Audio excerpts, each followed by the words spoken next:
à Fribourg. Je travaille avec le patron Serge Perrou. Et en fait, ensemble, on collabore depuis maintenant 2 ans. Il a, lui, en fait, cet atelier depuis passé 30 ans, donc on fait vraiment des choses un peu traditionnelles. Et moi, je l'aide justement un peu pour toutes les choses qui sont un peu plus nouvelles, c'est-à-dire pour tout ce qui est administratif, facturation, tout ce qui est un peu informatique. Et puis, je m'occupe aussi de la mise en page et du graphisme pour tous les clients. Et puis, avec ça, ça me permet aussi de profiter du lieu, justement, d'avoir mon bureau.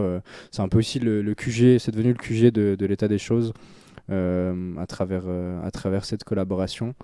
Et ça me permet aussi, justement, de pouvoir imprimer ce magazine à moindre frais. Est-ce que en fait l'idée du magazine État des choses est née dans cette imprimerie? Tout à fait, oui. Elle est née d'une réflexion que j'avais depuis un petit moment, pas tout seul, mais qu'au final, je me suis rendu compte elle était viable, cette idée, et que c'était faisable grâce à ça, notamment. Ah, vraiment intéressant de se dire que en étant dans une imprimerie, tu as pu créer ton propre magazine et l'imprimer directement C'est là-bas. clair, c'est un énorme boulot, ça représente quand même du gros travail, et malheureusement on ne peut pas utiliser les machines traditionnelles qu'on a à disposition, donc le magazine est imprimé en numérique. Et ensuite, il est plié et découpé tout à la main. Donc, c'est-à-dire que c'est moi-même qui fais le pliage au massicot, étant donné qu'on n'a pas de plieuse. D'accord. Ce qui serait un bel investissement à faire, effectivement, Oui. étant donné que j'ai dû en plier plus de 400 pour cette deuxième édition. Donc, ça fait un gros boulot par rapport à ça. Mais c'est quand même aussi super de se rendre compte qu'au final, on a des outils à disposition, et que je me suis dit que c'était l'occasion de les utiliser pour mener à bien un projet comme ça que j'avais. Donc tout le magazine est imprimé et édité à Fribourg. Tout à fait, oui. En plus de ce qu'on a en fait dans le cahier de base qui est imprimé vraiment sur cette machine numérique, on a dû pour cette deuxième édition qui est en quelque sorte enveloppée dans du papier calque, imprimer justement cette feuille de papier calque chez des amis à nous qui sont aussi imprimeurs à Fribourg, l'imprimerie Longchamp. Et la couverture a été sérigraphiée par Samuel Paquier sur du papier ponce. Une petite idée originale pour cette deuxième édition. C'est pas mal. Quelle petite douceur par la suite, comme ça écrit dans le magazine, Mhm. dans l'édito. Effectivement, un bon petit passage et c'est tout doux par la suite. Donc la première édition en fait du magazine est sortie l'année passée, Mhm. pendant le confinement, c'est juste? Alors c'était un peu la période entre deux, l'été passé. Donc on a verni en fait la première édition du magazine le 30 août chez nos amis de Wall Street, la galerie d'art à la rue du Varis. Et c'était un grand moment pour moi. Je pense qu'on peut dire, en quelque sorte, un de mes premiers faits d'accomplissement en fait. J'ai été très fier de pouvoir faire ça, surtout qu'il y avait vraiment beaucoup de mes amis qui étaient là, ma famille et plein de gens qui appréciaient ce que je faisais apparemment vu qu'ils sont venus. J'espère bien. Mais du coup, j'étais très fier de pouvoir justement présenter ce magazine, de pouvoir faire ça dans un lieu que je connaissais avec des copains, dans lequel je suis allé voir plein d'expos, mais que j'aurais jamais imaginé pouvoir un jour utiliser un peu pour mes projets. Et c'était aussi un gros exercice qui a commencé déjà en fait en fin 2019. D'accord. Et tu as privilégié en fait vraiment de faire un magazine papier et non pas numérique. Euh, Pourquoi en fait? En fait, c'est une réflexion qui est venue et que j'avais envie de mettre vraiment en place dès le début. Ça fait vraiment partie des valeurs, j'imagine, du magazine, de ne pas vouloir faire quelque chose encore de numérique, j'ai envie de dire.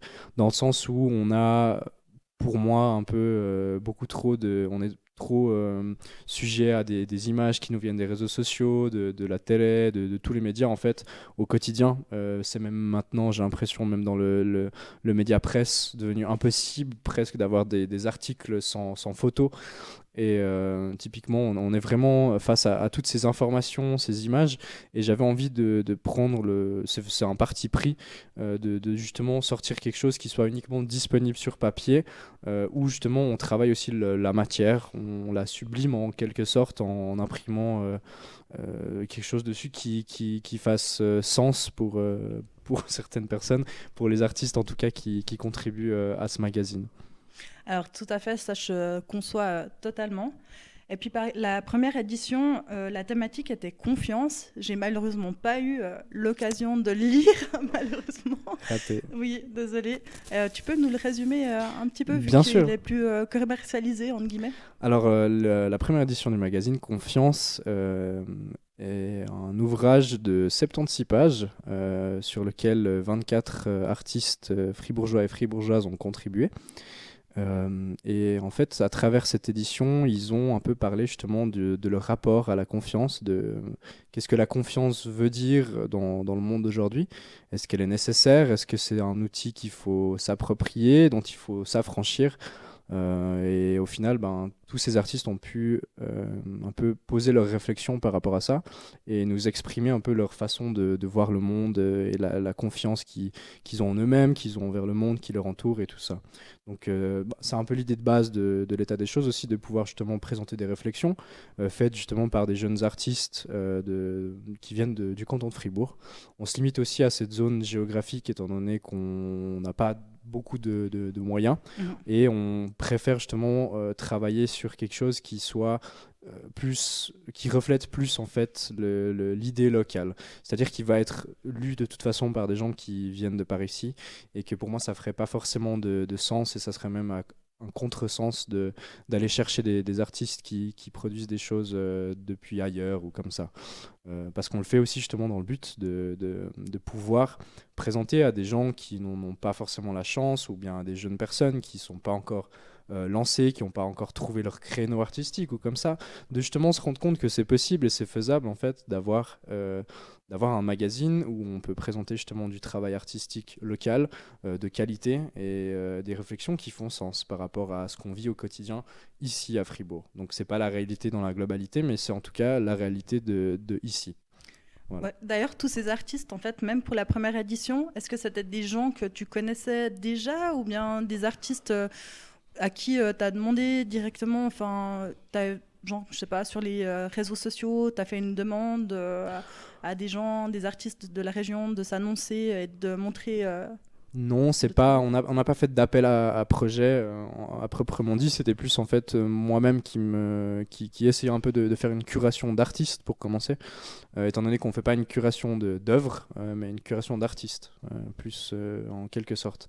C'est-à-dire qu'en fait, j'ai approché les artistes que j'avais envie de voir apparaître dans notre ouvrage, et ça peut autant être des personnes que je suis depuis de nombreuses années, des amis à moi, ou bien des personnes aussi simplement dont j'ai vu l'art que je connaissais pas et que j'ai approché dans ce but. Typiquement, il y a une contributrice que j'apprécie, dont j'apprécie beaucoup les textes depuis la première édition, Lara Torbet, que j'ai découvert en fait à l'occasion d'un événement de la grève féministe à Fribourg et qui avait fait un discours que j'ai trouvé super éloquent, vraiment super bien écrit.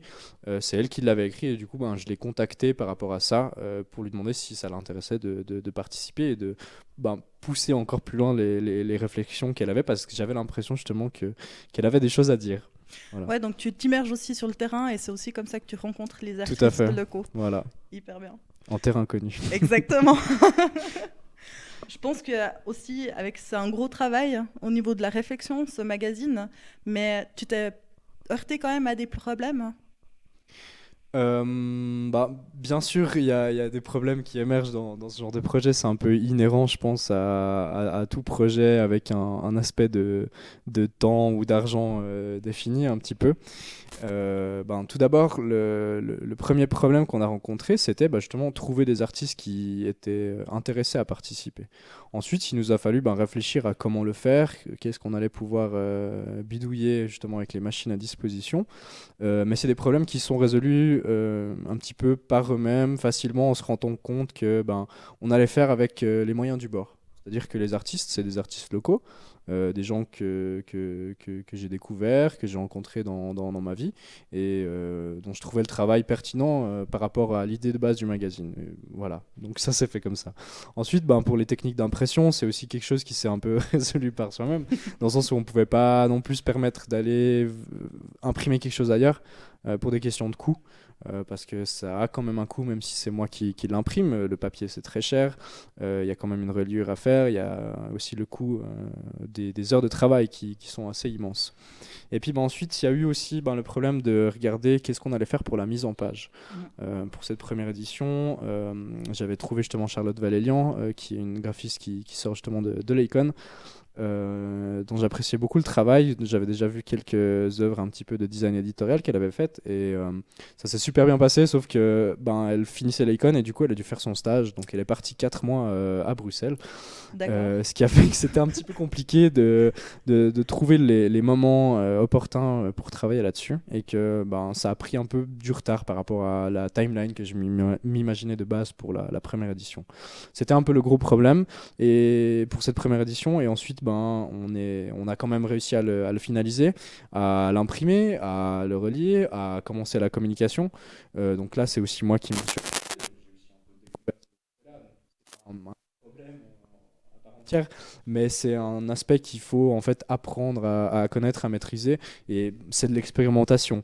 Donc il y a des choses qui fonctionnent plus ou moins, et on se rend compte en fait qu'il y a certaines choses qui sont pas forcément pertinentes. Et ensuite de ça, on a commencé à le distribuer, et tous les petits problèmes qu'on a rencontrés à partir de là, ça a plus été en fait une affaire de... On apprend par l'expérience en fait.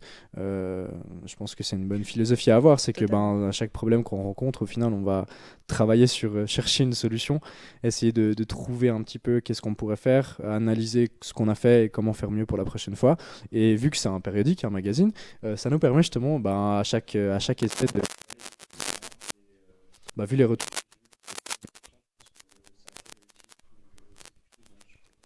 assez fier, je pense. Ouais, en tout cas, bravo. Et toute l'équipe qui m'accompagne. C'est clair. Bravo à tous, en tout cas. Par rapport au temps de réalisation, enfin, au niveau de la réflexion, conception, production, ça prend environ combien de temps, en fait, de pouvoir créer un magazine? Alors, nous, on se donne comme délai entre chaque édition plus ou moins 8 mois, quelque chose comme ça. Je peux te résumer, si tu veux, un petit peu les étapes du processus, qui sont assez intéressantes. Ça commence tout d'abord par la réflexion.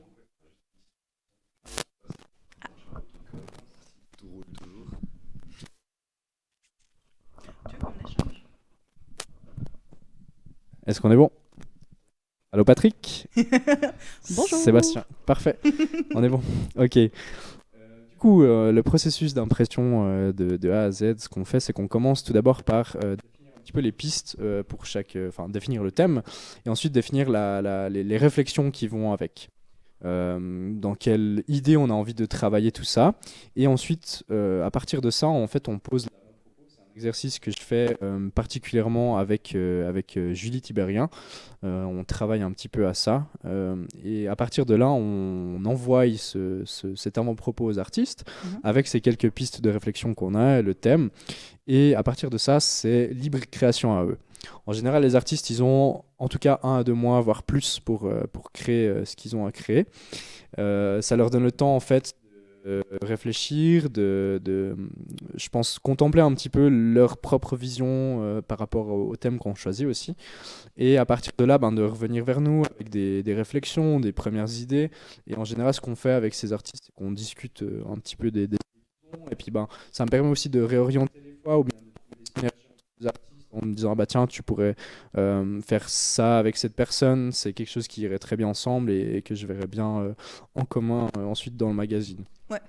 À partir de ça, une fois qu'on reçoit les œuvres artistiques, que ce soit des textes, des photos, du design, peinture, et j'en passe, à partir de ça, ensuite on passe aux corrections, c'est-à-dire qu'on a une équipe de correction, une équipe béton, super en béton armé, qui passe tout en revue, qui corrige, qui relie les textes, qui retourne aussi vers les artistes pour leur demander si leur interprétation du texte et leurs corrections correspondent à la vision de l'artiste, ce genre de choses. Et ensuite on définit aussi la structure du magazine, c'est-à-dire qu'une fois qu'on a tout en vue, qu'on voit les textes, on se dit tiens, ça irait bien avec ça, ou ça, on pourrait mettre ça, puis à la fin ça, et puis au début ça, mais avant ça. Et à partir de là, on crée vraiment le fil rouge du magazine.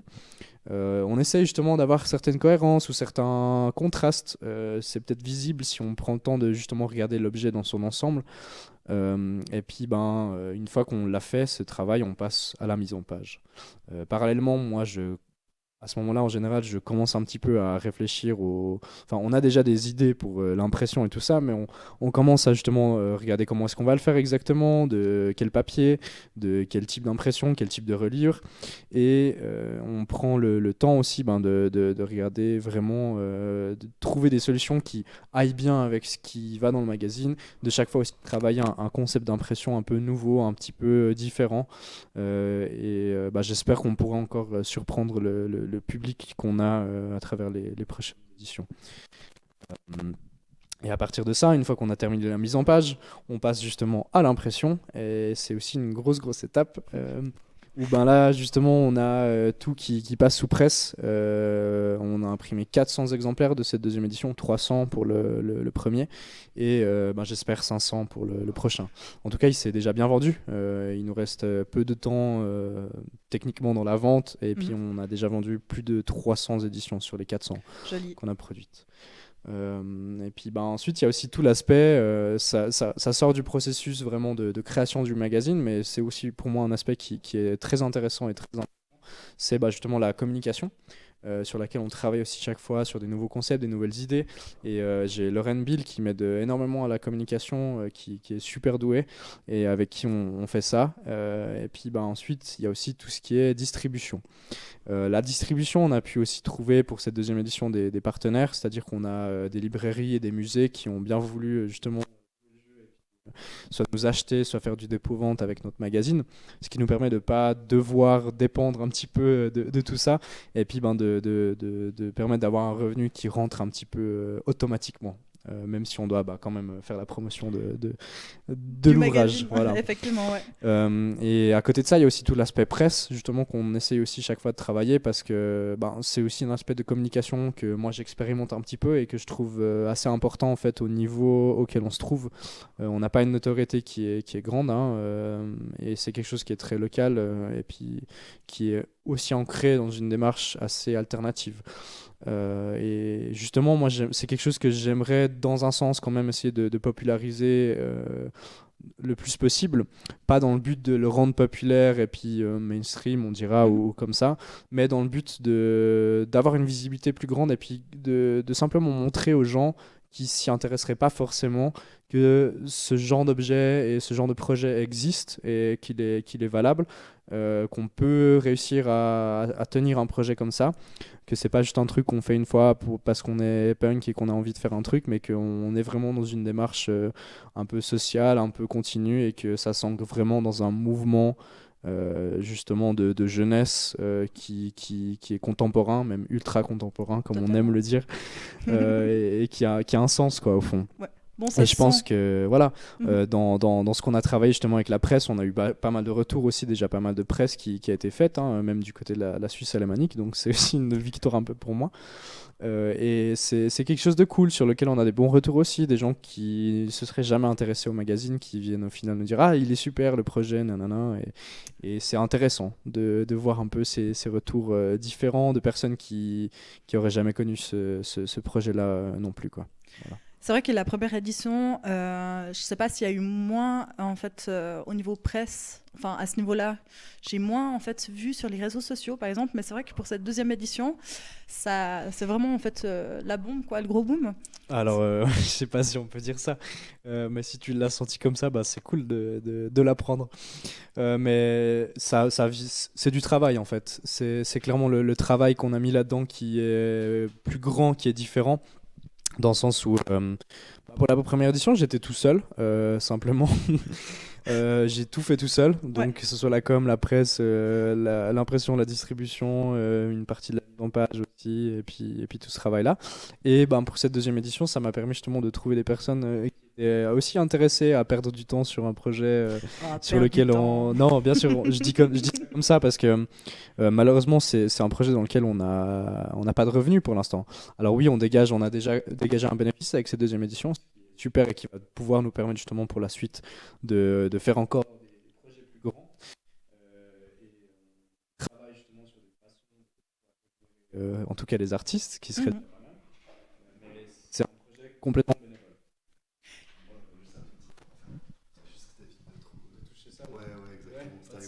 C'est bon là. Ok. Voilà, c'est bon, on m'entend? Super. Pardon, Désolée, excusez-moi. petit souci technique. Où est-ce que j'en étais? Oui, et là, Travail bénévole. justement, pour cette deuxième édition, il y a Eduardo Mendes qui m'aide à la presse, qui a une très riche expérience dans ce domaine. Il y a Lauren Bill qui sort aussi d'un master en business communication et qui peut m'aider justement un peu pour ces aspects-là et qui a géré magnifiquement les réseaux sociaux et j'espère qu'elle pourra faire encore plus pour la prochaine édition.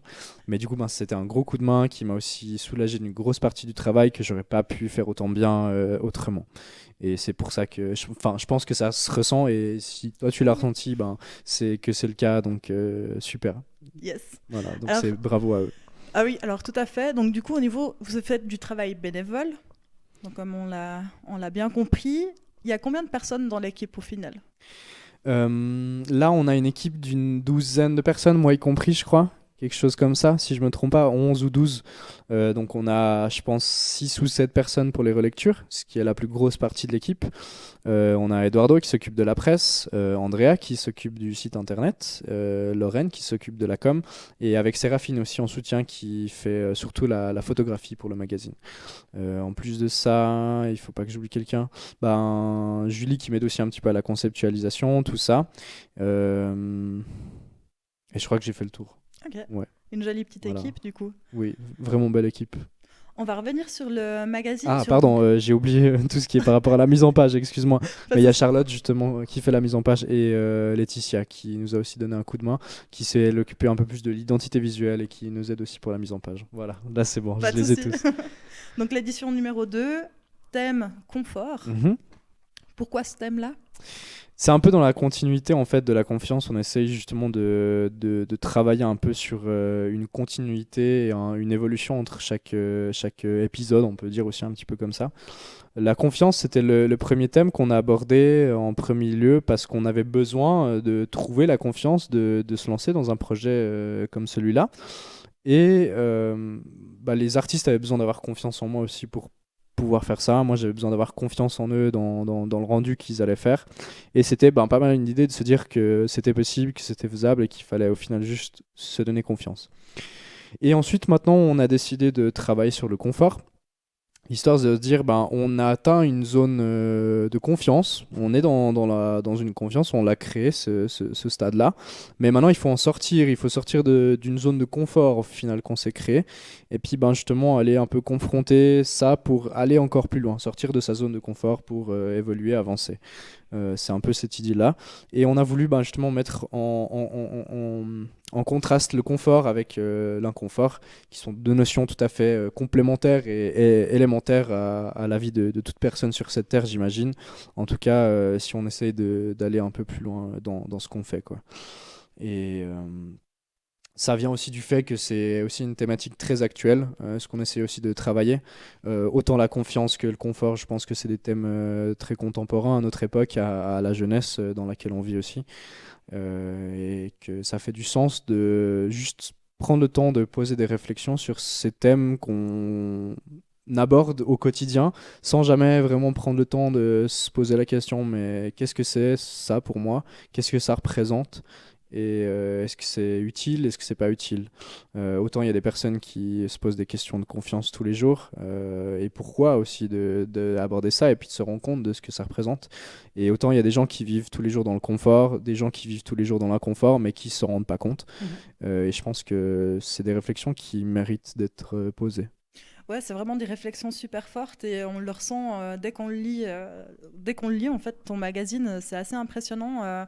Et c'est vrai, c'est des questions qui peut arriver tous les temps de temps ou effectivement tous les jours. On s'en Ça fait rend du pas bien, je forcément pense compte. que ça peut aider, en tout cas de juste se rendre compte, Mhm. simplement. Ouais, et là, C'est un bon outil aussi pour. C'est un peu une petite claque dans la gueule. On peut Ça, dire ça a comme aussi ça. comme but aussi peut-être d'être un peu un outil de réflexion. En tout cas, ben, je pense que simplement de présenter des réflexions d'autres personnes qui ont été travaillées dans un but un peu assez profond, dans le sens où c'est des personnes qui sont elles-mêmes vraiment posées ces réflexions, qui ont pris le temps, l'énergie de le mettre sur papier, enfin de le créer, hein. Ça peut aussi être des images ou quoi que ce soit d'autre. Et ça fait du bien en fait d'être face à des autres réflexions que les nôtres ou celles qu'on peut voir dans les médias tous les jours. Totalement. Et l'édition numéro 3, du coup. Je vous fais un petit thème reveal. Ok, ça marche. Je me permets pour vous parce que je vous aime bien. Alors la troisième édition va avoir comme sujet la confrontation, qui est un petit peu qui clôt en fait ce triptyque initial des trois éditions qu'on a lancé dans ces 2 premières années. Le but, c'est de sortir cette troisième édition pour octobre, si tout se passe bien. D'accord. On va pas se mettre la pression, mais c'est l'idée pour l'instant. Et on va travailler sur la confrontation simplement parce que, ben, une fois qu'on a réussi à sortir de cette zone de confort, on se confronte en fait à tout le reste. Si on doit sortir de cette zone de confort, c'est pour justement rentrer dans la confrontation avec nous-mêmes, avec le monde, avec ce qui nous entoure. Et on vit vraiment dans un monde aujourd'hui de confrontation, dans une société où les avis, les médias et la politique sont de plus en plus polarisés, et où la confrontation devient inévitable. Elle a peut-être toujours été, hein, mais on a l'impression d'être justement de plus en plus clivé entre les opinions des personnes. Et c'est quelque chose qui, pour moi, est justement très contemporain, sur lequel il faut travailler, savoir si la confrontation est bénéfique ou pas. Est-ce que ça vaut la peine de rentrer dans une confrontation avec ce qui nous entoure, avec nous-mêmes, dans quel but, et qu'est-ce qu'on peut apprendre, et quel est le résultat de tout ça, quoi. Voilà. C'est un très joli trio, en tout cas, de thématiques actuelles. C'est Merci. vraiment très beau, bravo. Encore une fois, hyper bien. Super, ben merci beaucoup. Ça me fait plaisir aussi d'avoir des retours. Donc, je me permets de passer le message aussi. Si des gens l'ont lu, l'ont eu entre les mains ou l'auront entre les mains, n'hésitez pas à venir nous donner vos réflexions aussi. Ce que ça vous a inspiré, les lectures que vous avez faites, si vous-même vous avez fait ces réflexions. C'est aussi le but en fait du travail, c'est de pouvoir un peu partager.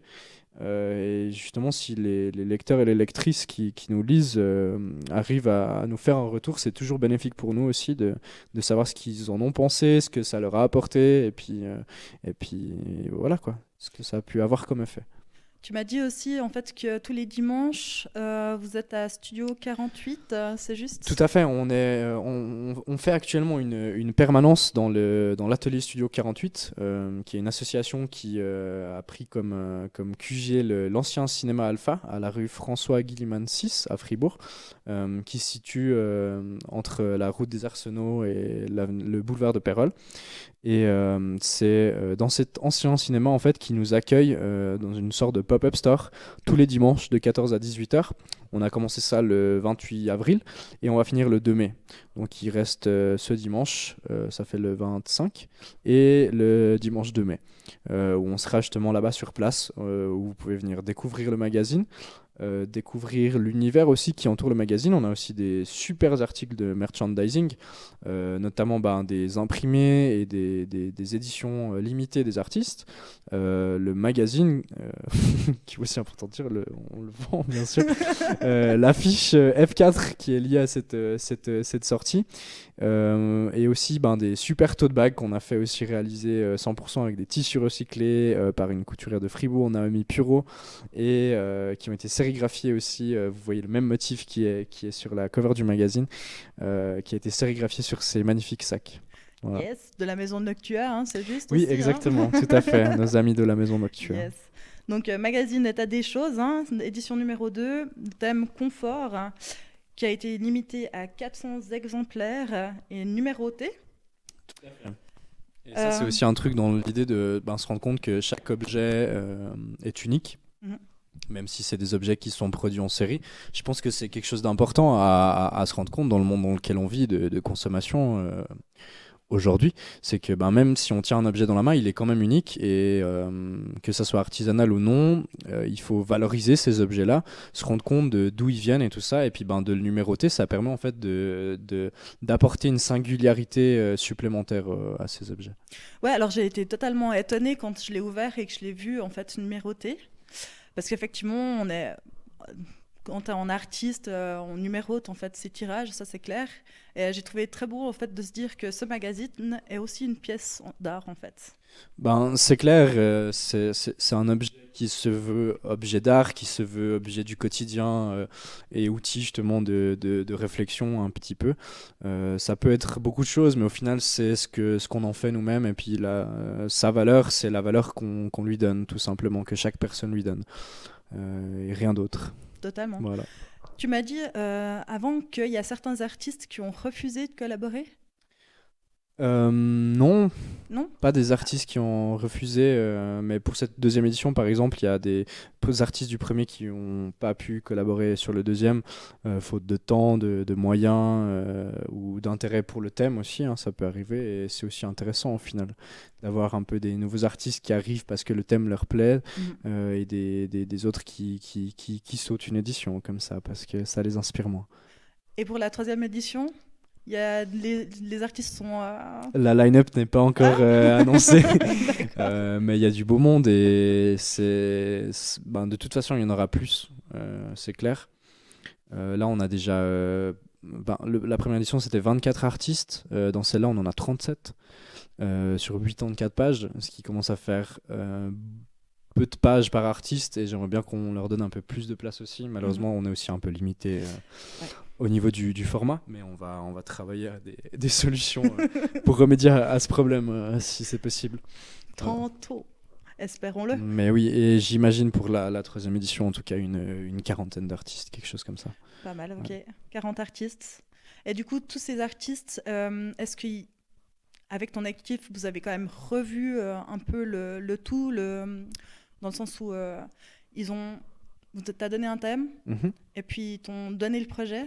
Est-ce que tu as dû des fois en fait reparlementer entre guillemets avec certains artistes sur ce qu'ils avaient produit? Alors, je crois très peu, juste des fois sur peut-être typiquement c'est dans les corrections des tournures de phrases ou des choses comme ça qui nous paraissent pas faire beaucoup de sens ou des choses comme ça, mais à part ça en général pas. Ce qu'on fait par contre, c'est qu'on se permet nous-mêmes de sélectionner. Typiquement, si un artiste de 9 photos, on va peut-être en publier que 3 ou des choses comme ça. Parce que malheureusement, on est limité en place, mais parce qu'aussi on se permet justement de prendre le meilleur, de montrer un petit peu ce qu'on a envie de mettre en avant aussi dans ce magazine. Et on a des contraintes aussi de mise en page, quoi, de place et de mise en page. Est-ce que tu as déjà pensé en fait à faire autre chose qu'une impression sur papier je sais pas, par exemple une exposition en fait avec les artistes en plein Oui, air, on l'a en quelque sorte déjà fait avec le vernissage de la première édition, où on avait simplement affiché, on avait une affiche par artiste, où on sélectionnait soit un peu un extrait d'une image ou bien un extrait de texte. Donc le but là c'était vraiment de présenter un peu chaque personne, un petit aperçu comme ça, ce qu'on a fait un peu aussi sur les réseaux sociaux pour cette deuxième édition. Et là pour la deuxième édition on avait prévu de base, l'idée c'était justement avec l'atelier Studio 48 de faire un gros vernissage avec diffusion de films, performances, bar, tout ce qu'on aime bien faire, mais qu'on n'a pas pu malheureusement vu la situation. Bien sûr. On va voir si c'est possible de faire ça pour la troisième. En tout cas, c'est l'idée. On essaie justement maintenant aussi de travailler sur des partenariats par rapport à ça et puis de sortir ça dans un contexte intéressant. Et on espère que ça sera faisable, quoi. On voulait peut-être même faire un finissage avec l'atelier 48, mais ça reste compliqué dans la situation actuelle. On pourrait accueillir que 15 personnes vraiment agréablement, et ça fait un peu peu pour tout l'effort que ça demande d'organiser des performances, etc. Mais c'est aussi notre idée justement, dans le sens où on est conscient des limites du format papier. On peut pas montrer de vidéo, on peut pas faire de performances, donc de musique aussi, donc il y a vraiment beaucoup de limites dont on essaie de s'affranchir en fait à travers les vernissages et les événements qu'on peut proposer. Après, de faire des événements en plus qui sont pas forcément en lien avec une sortie ou une exposition liée à une sortie. En tout cas, c'est pas prévu dans un cadre public. Par contre, ce qu'on aimerait bien faire, ce que j'essaie de mettre en place aussi, c'est on a des amis chez Château Bohème qui ont justement des super espaces à exploiter. Et j'aimerais bien, à la fin de cette année, pouvoir faire une résidence avec tous les artistes de l'état des choses. Et dans ce but-là, de pouvoir, avec tous les artistes qui ont déjà contribué, faire du travail spontané, artistique, des choses un petit peu en groupe, travailler un petit peu les synergies possibles, et puis juste se faire plaisir aussi, en quelque sorte. C'est aussi une occasion justement d'avoir 2-3 workshops qui peuvent être donnés par des personnes des milieux artistiques, un petit peu plus institutionnels, ou qui ont un peu l'habitude de ce genre de choses, histoire de pouvoir se rendre compte aussi de ce que ça demande et tout ça, et puis d'aller un peu plus loin dans notre démarche. Je pense que c'est justement avec cet esprit de partage-là qu'on peut aller plus loin, et puis ensuite soutenir encore plus les artistes, que les artistes se connaissent entre eux. Ça a aussi comme effet d'améliorer les collaborations pour le futur, et puis de renforcer cet aspect-là au final, de partager toutes les compétences, l'art et tout ça, quoi, qui est une de nos valeurs principales, je pense. Ouais. D'ailleurs, j'ai lu dans le journal La Liberté comme quoi, en fait, ton magazine avait fait que les artistes de cette deuxième édition vont pouvoir collaborer avec Nuit Tony, c'est juste? Non, avec le nouvel appareil Pardon. qui fait aussi des choses au Newton de temps en temps, mais voilà quoi. C'est bon là? M'excuse, il se fait la malle. Pas, c'est pas ma faute. Ok, parfait. En fait, le Nouvel Opéra de Fribourg nous a approchés dans le cadre de leur prochain spectacle, dans le but de voir si des artistes de l'état des choses étaient intéressés à créer du contenu un petit peu autour de la pièce, qui puisse ensuite être présenté comme partenariat justement pour l'état des choses dans le futur. Et y a une artiste justement qui s'appelle Ella qui s'est intéressée à ce projet. Qui va, si tout se passe bien, s'ils peuvent faire cette pièce, évidemment, aller réaliser une sorte de podcast. Je sais pas encore trop les détails, mais par rapport à la pièce, son univers et tout ça, et puis ça sera justement présenté comme un petit peu support de promotion du neuf et de leur nouvelle pièce pour la prochaine édition de l'état des choses. D'accord, alors on va rester au courant de tout ça et puis voir ce qui se passe. Ouais. Par rapport au magazine, donc édition 3, sortie en automne. Mais après c'est une très bonne question. En tout cas, ce qui est prévu, je veux dire ce qui est prévu, et puis un petit peu ce que moi j'en pense, mais après c'est aussi ce que moi je veux en faire, et j'aimerais pas être la seule personne à prendre des décisions. Et du coup, ce qui est prévu, c'est que si c'est possible encore assez rapidement, on crée l'association L'état des choses, étant donné qu'actuellement il n'y a pas de vraie structure, mais que j'aimerais un petit peu pouvoir me décharger d'un aspect un petit peu justement de responsabilité, dans le sens où moi c'est un projet que j'adore faire par rapport à l'expérimentation que ça permet, mais d'avoir toutes les responsabilités sur mes épaules, c'est pas quelque chose qui m'intéresse. C'est un rôle que j'endorse parce que j'ai pas vraiment le choix, et c'est aussi mon bébé quand même, on est d'accord là. Justement lâcher un peu du lest par rapport à certaines choses, et puis avoir un comité qui s'occupe de justement tout ce qui est stratégie, tout ce qui est gestion de projet, un petit peu suivi en tout cas des projets, et qui des fois me mettent aussi un peu des coups de pied au cul, parce que ça fait du bien quand c'est moi-même qui dois me les mettre. C'est aussi des fois un peu plus compliqué, et c'est aussi une pression un petit peu que j'ai constamment. Donc, que ça peut être bénéfique, et que ça peut permettre aussi à des personnes qui s'impliquent déjà dans le magazine de s'impliquer encore plus, et je pense que ça peut être intéressant pour ces personnes comme pour moi, et pour tous les artistes au final, d'avoir une plus grande équipe sur qui compter. C'est un peu cette idée-là, et à partir de ça justement de pouvoir revoir toute la stratégie du magazine, revoir toutes les idées, revoir tout le concept après la 3e édition.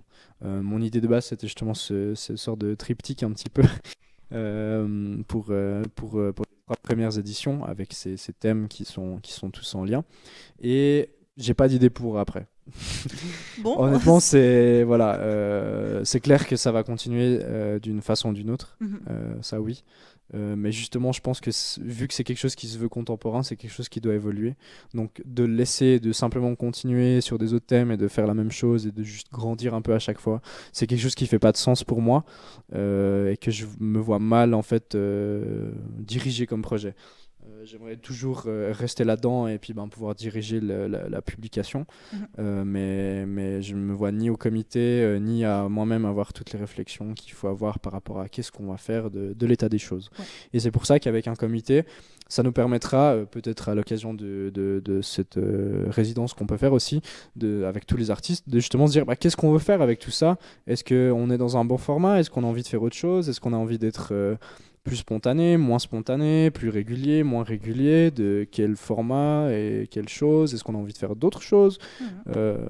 Voilà, donc je vais pas donner de réponse étant donné que je ne sais pas, Ouais. c'est surtout ça, mais si ça vous intéresse de ce projet et puis de connaître qu'est-ce qui va arriver à l'état des choses, Yep. n'hésitez pas à nous suivre. Bon, ça laisse au moins ouvert à plein d'idées, c'est déjà aussi pas mal. C'est Mhm. ouais, Et toi c'est aussi, tu clair. as plein d'idées en fait aussi à côté de ce magazine, donc je peux aussi comprendre que la Bien direction, sûr, des fois, ça prend du temps. et moi je trouve ça super justement d'avoir ce genre de projet à mener et ça a été une expérience super enrichissante pour moi. Mais d'être tout seul là-dedans, même si je suis entouré d'une super équipe avec qui ça fonctionne super bien et d'artistes qui sont super, qui font des choses qui m'impressionnent aussi de plus en plus à chaque fois. Ça deviendra au bout d'un moment un petit peu rébarbatif et c'est normal. C'est quand même un boulot monstre pour moi et soit il faut changer comment ça fonctionne, le boulot que ça représente, ou soit il faut partager dans un sens les responsabilités. Et comme je t'ai dit, de refaire la même chose, c'est quelque chose qui fait pas vraiment de sens pour moi. Mhm. Comment tu as réussi à caler en fait toutes ces heures de travail, tout en sachant en fait que tu jobs quand même sacrément beaucoup à côté? Euh, C'est une bonne question. J'ai pas dormi. Il y a quand même ouais, pas mal d'heures. Typiquement, quand j'ai commencé le projet, c'était un moment où j'étais un peu au chômage après avoir fait un stage à Montreux qui a un peu lamentablement fini à cause du Covid. Je devais travailler 6 mois chez eux à 100%. Au final, j'en ai travaillé un à 100% et le reste à 40 ou je sais pas combien et après plus rien. Donc j'étais un peu dans un creux et j'ai pu me consacrer à ça et vraiment me poser les questions primaires par rapport à cet ouvrage. Et ça a été très bénéfique à la lancer un petit peu du truc. Et maintenant, c'est clair que je dois beaucoup plus jongler entre mes différents boulots. Certains que je fais clairement pour la Moulaga et d'autres que je fais parce que ça me plaît aussi. Et j'ai aussi plein d'autres projets qui suivent à côté. C'est quelque chose que j'arrive encore pour l'instant à tenir, mais on verra pour la suite aussi. C'est possible que je doive aussi lâcher le projet à un moment. Mais en tout cas, si j'ai réussi jusqu'à maintenant, c'est parce que c'est un projet super et enrichissant pour plein d'autres gens et pas que pour moi, parce que je vois en fait exactement le résultat, ce que ça apporte. Et plein de gens qui m'ont communiqué le fait que ça leur a aussi ouvert un nouveau monde Mhm. et que c'était vraiment hyper essentiel d'avoir ce genre d'ouvrage à Fribourg.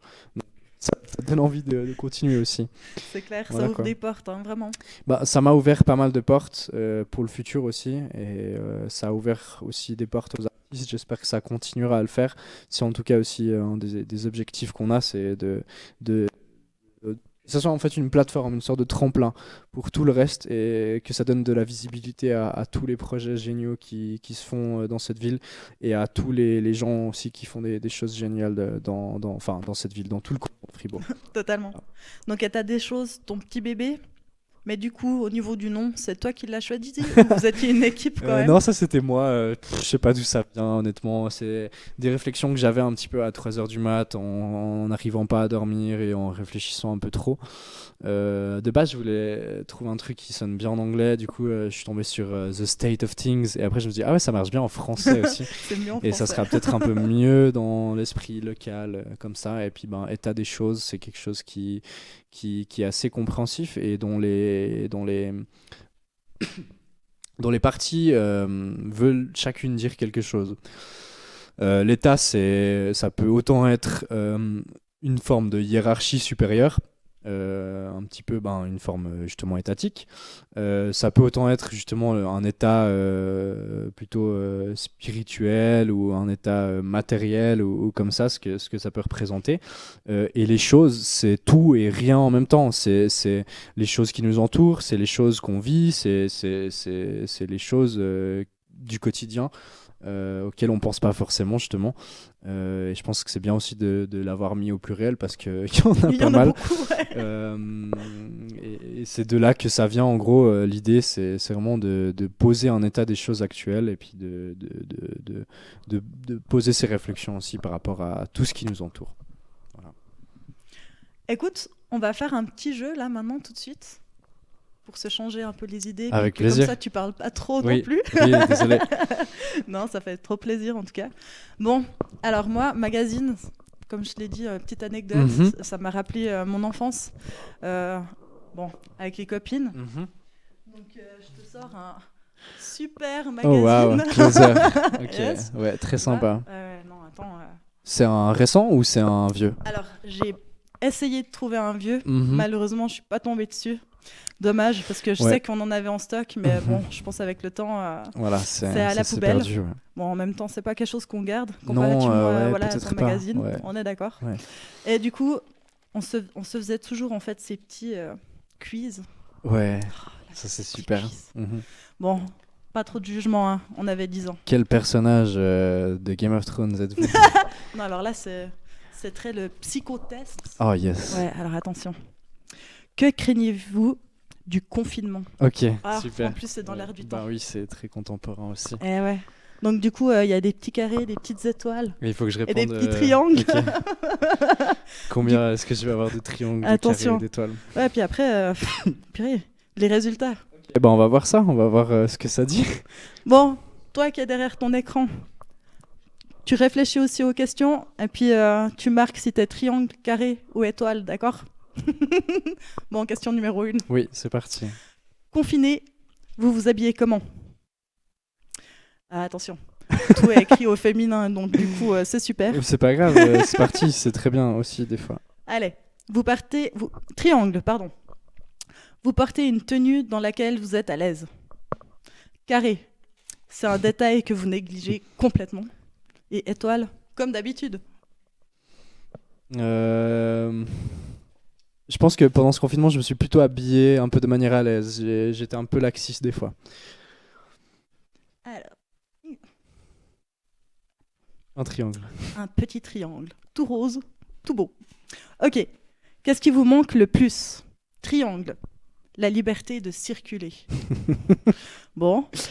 Étoile, vos hobbies, le sport, le shopping. Oh.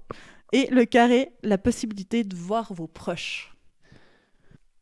On va dire carré, ouais, clairement. On est totalement d'accord. Hein. Même si c'est quelque chose que j'aurais pu faire aussi plus régulièrement, j'ai eu l'impression, c'est peut-être dû à la dose de travail que j'avais plus qu'autre chose aussi, mais que j'ai beaucoup moins vu mes proches pendant ce confinement et que ça m'a quand même affecté un petit peu, beaucoup plus que ce que je pensais. Donc voilà, C'est vrai qu'on a quand même eu de la chance de ne pas être dans un confinement total. c'est clair, ouais. Ensuite, numéro 3. Attention, dans un parc, ce que vous appréciez le plus. Étoile, faire un jogging. Les Carré. joueurs de djembé. Je fais pas. Carré, les rires des enfants qui jouent. Et triangle, lire tranquillement sur un banc ou flâner. C'était quoi la première, pardon? C'était faire un jogging. Flâner. Flâner, ouais. Ouais, dans un parc, Ouais, franchement, flâner. quand même. Faut pas abuser. Vous pouvez pas passer à côté. 4e question. Ce qui vous a le plus ému. Carré. Les applaudissements pour le personnel soignant. Bon, ça date aussi un peu quand même. Tout à fait. Étoile. L'investissement du corps médical. Et triangle, le témoignage des rescapés du virus. L'investissement du personnage médical. Ma colocataire travaille aux soins intensifs à l'hôpital cantonal de Fribourg et c'était assez intéressant en fait d'avoir chaque fois ces retours sur comment ça se passait et ce que ça demandait en fait au quotidien. Et j'ai pas vu de différence par rapport à comment elle travaille habituellement. Donc j'étais très impressionné de ça en fait, du professionnalisme qui est là par rapport à ça. Et bravo à elle et à tout le personnel soignant. C'est vrai, bravo à vous tous. Bon, 5e question, t'es prêt? Oui. Ok. Ce qui vous aide à tenir le coup. Ouais. Ok. Étoile, vous noyez dans le télétravail? Bon. Ouais, ok. on va dire étoile là. Je crois qu'il y a pas... Bon, je te dis quand même le reste ouais, pour on les peut autres. quand même voir le reste. Ouais. Triangle, pouvoir prendre l'air 1 heure par jour. Bon, ça voilà. Et carré, les réseaux sociaux, les coups de fil aux amis. Ouais. Étoile. On est d'accord. Ouais. Hein. Malheureusement, c'est voilà. Une réalité. C'est la réalité pour moi en tout cas. Ouais. Mais bon, tu l'as quand même bien apprécié. Oui, ben ça m'a quand même montré les limites aussi un petit peu de ça, jusqu'où je pouvais aller. Et je pense que c'est une, comme tout, c'est une expérience à faire et voilà quoi. Même si ça a eu plus d'effets négatifs que positifs. Pas que sur moi j'imagine, hein, mais au final de se replier dans le travail c'est aussi une façon de penser un petit peu à produire quelque chose, à continuer à croire en quelque chose plutôt que d'être trop dans la réflexion par rapport à ce qui nous entoure quoi. Ouais, alors, Voilà. je suis totalement d'accord. Et donc 6e question, le plus dur à vivre pendant cette période. Étoile, ne pas pouvoir vous projeter dans l'avenir. Carré, la crainte que le confinement soit prolongé. Et triangle, la hantise que les mesures se durcissent.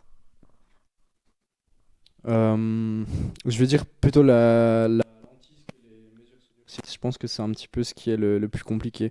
Autant vivre dans cette situation, pour moi, c'était pas trop complexe, mais de voir tout qui est fermé et de pas pouvoir un peu profiter simplement de ce qui nous entoure, des aspects un peu sociaux et super important pour moi de se retrouver, d'aller danser ensemble, d'aller manger au restaurant, enfin ce genre de choses, c'est quelque chose que je trouve quand même assez essentiel au niveau social et qui m'a un peu manqué quoi. Ouais, totalement, je te suis totalement Ouais. à 100%. Et donc la dernière question maintenant, Attention. avant les résultats. Allez, 7. La compagnie la plus insupportable, c'est Triangle. Un ou une pessimiste hypochondriaque complètement flippée. Carré. Un ou une insouciante qui sous-estime le danger. Et étoile.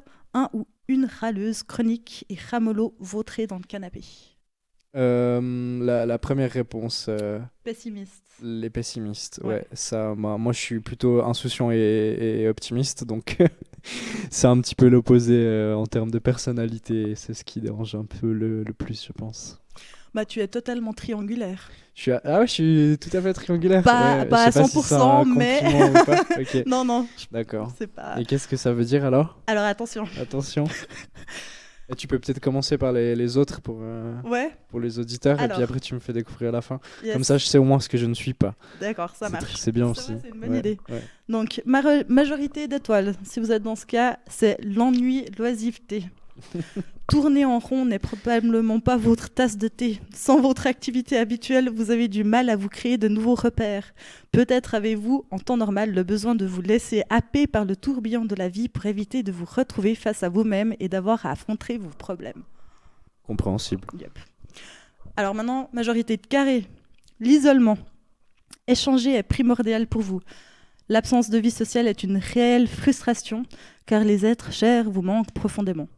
Cette situation vous rappelle peut-être l'absence d'un parent, une rupture conjugale que vous avez mal vécue.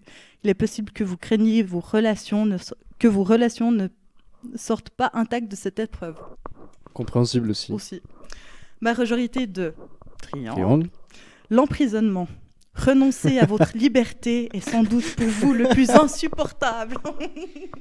Tout à fait. Même si vous Liberté. adhérez à cette mesure, elle vous impose de prendre beaucoup sur vous quand elle ne vous pèse pas prodigieusement sur le moral. Ah waouh. Très bien. Bah du coup c'est un peu le pire presque, je crois, je sais pas. C'est une leçon de vie Ouais, ça c'est clair. Maintenant j'ai compris ce qui se passait en moi en toi. grâce à Closer. Merci Closer. Bravo, merci. Très chouette petit exercice. Ouais, ça rappelle tout cas. quand même des bons souvenirs. Non, Ouais. je sais pas si Non, c'est c'était des très bons chouette. souvenirs. C'est quelque mais- chose qu'on devrait faire aussi un petit peu des tests de personnalité un peu bidons. On peut aussi en faire sur Ouais. Internet, il y en a plein. Ouais. Bon, petite dernière question. Avec plaisir. Alors, une question que l'on ne t'a jamais posée, mais à laquelle tu aimerais répondre. Plutôt par rapport au magazine, du coup. C'est une bonne question.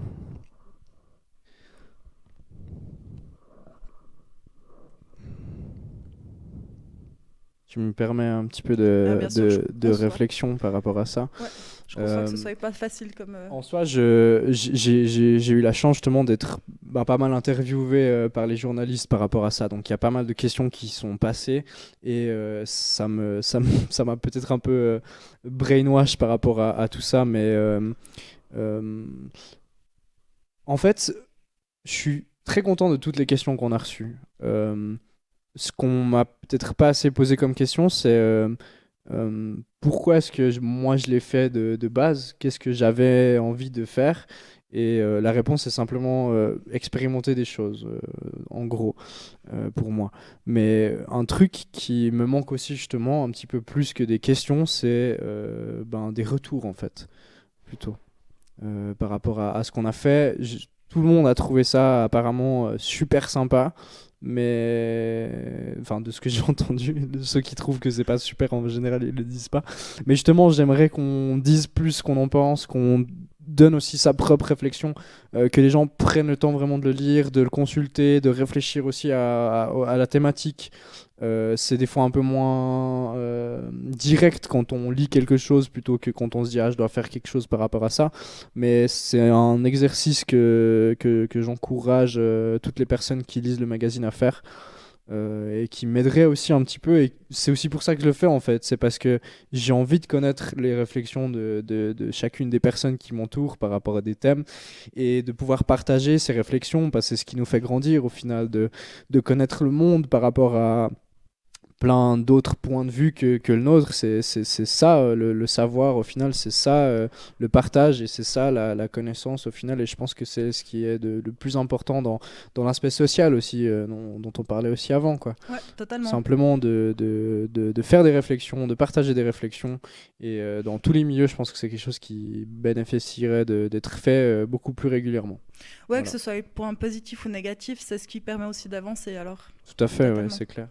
Donc du coup, si les personnes en fait qui nous regardent, vous n'avez pas encore le magazine, achetez-le acheter. et puis faites un retour à Maxime directement. C'est que du plus. Voilà, ouais. Et aussi pour tous les artistes qui participent, en général, les retours ils viennent aussi un peu plus vers moi. Mais s'il y a un travail d'un artiste que vous trouvez super bien, ou qui vous a fait aussi réfléchir ou penser à d'autres choses, n'hésitez pas à le partager directement avec eux-mêmes. C'est quelque chose auquel ils s'attendent aussi, dans le sens où ils sont publiés. Moi, je leur dis voilà, c'est publié, c'est cool, on a eu des bons retours, mais c'est aussi difficile de pouvoir faire un retour à chacun et tout ça. Donc s'il y a des choses qui vous plaisent particulièrement, qui vous ont parlé, n'hésitez pas à le dire aux artistes, à les soutenir aussi eux directement, parce que sans eux, il n'y aurait pas de magazine non plus. Et c'est quelque chose qui manque aussi, je pense, de leur côté. En tout cas, je sais que c'est toujours apprécié, ces retours, quoi. Voilà. Et d'ailleurs, petite chose pour pouvoir commander le magazine. Alors, soit vous pouvez nous écrire directement à eta.d.chose.contact@gmail.com, ou bien simplement nous suivre sur Instagram @état des choses tout à pointer. Vous pouvez nous écrire simplement un MP, on vous envoie les détails pour les paiements. Le magazine coûte 10 francs, c'est son prix de base. Si vous voulez donner plus, le prix de soutien, en général on dit 20 francs. Libre à vous de donner ce que vous voulez. Vous pouvez aussi acheter le merch, sauf les affiches parce qu'elles sont un peu grandes, c'est du F4, via Instagram. Et puis on vous envoie tout ça dans une superbe petite enveloppe. Tu as commandé le tien aussi justement par la poste. Tout à fait. Tu peux donner ton expérience aussi de découverte. Oui, alors en fait, je m'attendais en fait pas à avoir déjà un paquet mou, mais du coup ça a été le cas. Mais il est sorti en une seule pièce Indemne, et ouais, vraiment c'est très bien. avec deux autocollants. Deux autocollants, voilà. Deux autocollants et puis ouais, cette pièce d'art qu'on a juste ici en Super. face de nous. Et ben, si vous avez malheureusement pas les réseaux sociaux ou bien vous avez plutôt envie d'aller directement dans une bibliothèque pour l'acheter, enfin dans une librairie, vous pouvez soit aller chez Payot à Fribourg, chez Albert Legrand, à la librairie La Bulle. J'en passe une. Je ne crois pas. Sinon, il y a aussi le musée d'art Friard, que je vous invite aussi à aller visiter pour leurs 2 magnifiques expositions actuelles. Et puis le musée de Mora, qui nous accueille aussi et qui vend aussi notre magazine. Aussi un super musée si jamais vous passez dans la région de Mora. Voilà, je travaille à l'office de tourisme là-bas, donc il faut aussi que je fasse un peu la promotion. Mais c'est aussi une super région, n'hésitez pas à venir, il y a des super offres touristiques, il fait très beau là-bas, c'est un peu la Méditerranée. Et le musée est aussi super sympa, présente une super collection et aussi justement des expositions un peu récurrentes sur des artistes locaux en général qui font aussi un travail super. Voilà. Eh ben, merci beaucoup Maxime, et puis merci aussi à toute ton équipe derrière l'état des choses. Ouais, merci beaucoup à eux infiniment, c'est clair. Et merci beaucoup pour ton accueil. C'est gentil. Merci à vous aussi de nous avoir écoutés. Je ne sais pas s'il y a des questions par hasard. Non, ça marche. Alors il n'y a pas de questions. Des félicitations. Ok, cool. Bah super, merci beaucoup. Merci beaucoup. En tout cas, merci à toute la team de l'atelier Tramway qui nous ont donné l'accord en fait, de pouvoir être ici pour cette Discover numéro 2. Merci à François Gendre en fait, qui nous a accueillis directement ici et qui a fait aussi la mise en place avec nous. La team Nova, bien sûr, avec Adrien et Tim. Et merci encore à vous de nous avoir écoutés et vivement la prochaine. Allez, à bientôt. Merci. Hein. Bravo.